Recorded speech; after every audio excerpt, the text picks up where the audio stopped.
Of all men's miseries the bitterest is this, to know so much and to have control over nothing.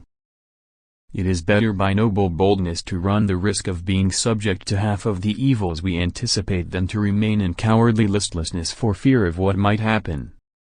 After all, no one is stupid enough to prefer war to peace. In peace sons bury their fathers and in war fathers bury their sons. If a man insisted on always being serious, and never allowed himself a bit of fun and relaxation, he would go mad or become unstable without knowing it. The saddest aspect of life is that there is no one on earth whose happiness is such that he won't sometimes wish he were dead rather than alive. If anyone, no matter who, were given the opportunity of choosing from amongst all the nations in the world the set of beliefs which he thought best, he would inevitably, after careful considerations of their relative merits, choose that of his own country. Everyone without exception believes his own native customs, and the religion he was brought up in, to be the best. Some men give up their designs when they have almost reached the goal, while others, on the contrary, obtain a victory by exerting, at the last moment, more vigorous efforts than ever before.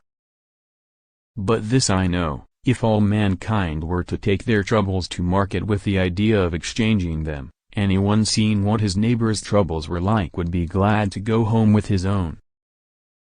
The most hateful grief of all human griefs is this, to have knowledge of the truth but no power over the event. The worst pain a man can suffer, to have insight into much and power over nothing. Men trust their ears less than their eyes.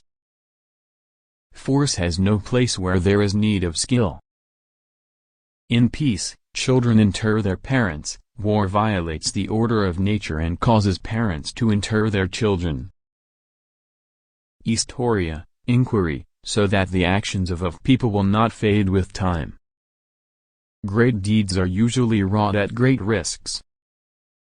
No one is so senseless as to choose of his own will war rather than peace, since in peace the sons bury their fathers, but in war the fathers bury their sons. Happiness is not fame or riches or heroic virtues, but a state that will inspire posterity to think in reflecting upon our life, that it was the life they would wish to live.